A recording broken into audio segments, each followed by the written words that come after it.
बात तो वाज़ेह है कि कुरान का मतन ला रैब फीह है, लेकिन जो कुरान की ताबीर है, जो उसकी तशरीह है, वो तो ला रैब फीह नहीं है, उस पर इख्तिलाफ किया जा सकता है। तो जब सीधा कुरान और सुन्नत तो कोई शय नहीं होती, तो उसके दरमियान आपने भी आना है, किसी स्कॉलर ने भी आना है, मैंने भी आना है, तो जो लेंस दरमियान में आएगा तो उससे मुख्तलिफ नुक्ता नज़र पैदा हो गए। जिस तरह की आपने सूफी रिवायत की बात की या सलफ़ी रिवायत की बात की या एक तीसरी रिवायत फ़िक़ही रिवायत की बात की, इसी तरह एक चौथी रिवायत जो फ़राही रिवायत है, इसी तरफ आपने इशारा किया, वो पैदा हो गई।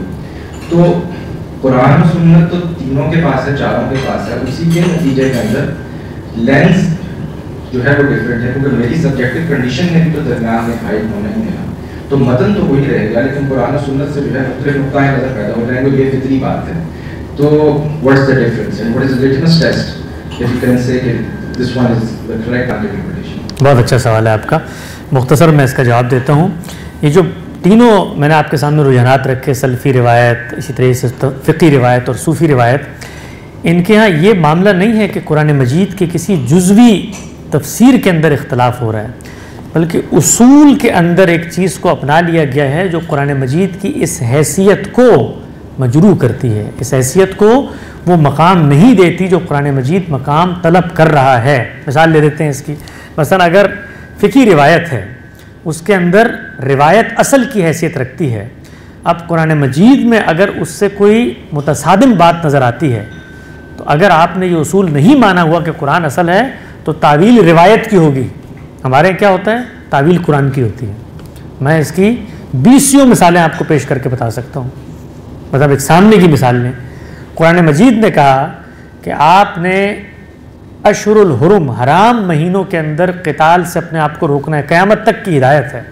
इतनी वाज़ेह है कि इस पर जो एतराज़ात पैदा होते हैं उसका जवाब भी कुरान मजीद ने दिया है, और यहाँ तक बताया है कि इसको ख़त्म करने के लिए तुम्हारे मुखातबीन बाज़ बिदात पैदा करते हैं, तुमने ये नहीं करना। अहले रिवायत क्या करेंगे, वो ये कहेंगे कि हमारे पास फ़लाँ बिन फ़लाँ से एक तारीख़ी रिवायत आई है, उससे साबित होता है कि रसूलुल्लाह सल्लल्लाहु अलैहि वसल्लम ने हराम महीनों में क़िताल किया था, लिहाजा कुरान मजीद की जो हिदायत है मनसूख हो गई। तो अब यहाँ पर ताबीर या तफसीर का इख्तलाफ नहीं हुआ, यहाँ जो इख्तलाफ हुआ है वो ये हुआ है कि असल की हैसियत किसको हासिल है, बुनियाद में इख्तलाफ हो गया है। तो हम इस पर किस तरह गौर करेंगे, हम इस पर इस तरह गौर करेंगे कि जब कुरान ने एक बात कर दी है तो आओ इसकी रोशनी में रिवायत का जायज़ा लेते हैं, और रिवायत अगर समझ में आती है तो उसको कबूल करते हैं, समझ में नहीं आती तो तवक्कुफ़ का मामला अपनाते हैं और गौर व फिक्र रिवायत पे जारी रखते हैं। और जब इस पर गौर किया तो मालूम हुआ कि ऐसा हुआ ही नहीं है। ख़ुद कुरान मजीद ने बता दिया है कि अगर कोई दूसरा जंग का आगाज़ कर दे और अशहुरुल हुरुम आ जाएँ तो तब तुम जंग कर सकते हो। तो रसूलुल्लाह सल्लल्लाहु अलैहि वसल्लम ने आगाज़ नहीं किया, जंग पहले से जारी थी, इन महीनों में भी जारी की। ख़ुद जिस जंग के बारे में कहा जाता है आपने अशहुरुल हुरुम के अलावा की, उसको खुद रिवायत की किताबें कहते हैं कि अशहुरुल हुरुम में हुई नहीं, वो शव्वाल के अंदर हुई। तो ये देखने का पर्सपेक्टिव है। आप मेरे सामने आएंगे इस बात को लेकर कि मौसीकी हराम है, तो मैं पहला सवाल ये उठाऊंगा कि हिल्लत व हुर्मत की कुछ बुनियादें हैं, वो कुरान मजीद ने सूरह आराफ में बयान कर दी हैं। उन 5 चीज़ों में इसको ला कर दिखाइए मुझे।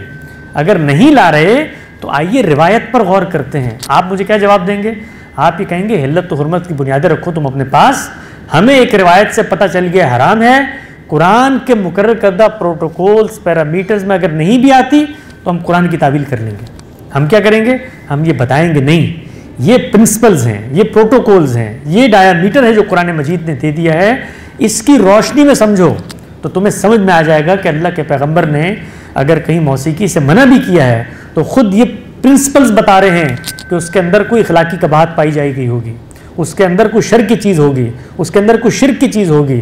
अगर वो हक़ तलफ़ी का बायस बनती है, अगर वो जानवर आबरू के ख़िलाफ़ ज़्यादती का बायस बनती है, तो वो चीज़ मेरे नज़दीक भी ममनू है। लेकिन कैनवस क्या है, कैनवस कुरान मजीद है। अगली बात जो आपने फरमाई कि जो कुरान को महवर बना लें, मसलन खुद हमारी रिवायत के तीनों बुज़ुर्गों ने बनाया, उनमें भी इख्तलाफ हो गया। इख्तलाफ होगा, हमेशा होगा। इख्तलाफ को रफ़ा करने का सफ़र है जो इंसान तय करता है, वो सफ़र किस शाहराह पे तय होगा। इख्तलाफ तो आज सुप्रीम कोर्ट के अंदर आप लोगों ने देखा होगा, लाइव कार्रवाई दुनिया भर में पाकिस्तान की सुप्रीम कोर्ट की दिखाई गई, वो सब उसी कानून की दस्तूर की किताब की शिकें पेश कर रहे हैं और इख्तलाफ हो रहा है। लेकिन फैसला कैसे होगा, फैसला उन शिकों की बुनियाद पर होगा। एक कॉमन पॉइंट ऑफ रेफरेंस है, वो आपके पास भी है, वो मेरे पास भी है। तो आयत आप पढ़ें, कुरान की तफसीर करें, आयत मैं भी पढ़ूंगा, तफसीर भी करूंगा। फैसला कैसे होगा? 3 मराइल हैं। आयत मुश्तमिल है कलाम पर, कलाम मुश्तमिल है जुमले पर, जुमला मुश्तमिल है अल्फाज पर, अल्फाज का माना होगा। वो माना आप घर से लाके तो बना नहीं सकते, वो माना इंसानियत के इज्तमाई हाफजे ने सदियों के तामुल से मुझ तक पहुँचाया है। इस मेज़ को मैं मेज़ खुद से नहीं कहता, पूरी दुनिया इसको मेज़ कहती है। तो माना इजमा और तवातुर से पहुँचता है, माने पर गुफ्तगू हो जाएगी। जुमले में वो क्या चीज़ बनी है, कॉम्पोजिशन क्या है, उस पर गुफ्तगू हो जाएगी। कॉन्टेक्स्ट क्या है, उस पर गुफ्तगू हो जाएगी। तो इंसान इख्तलाफ करता है, क्यों करता है? किल्लत इल्म और किल्लत तदब्बुर की वजह से करता है।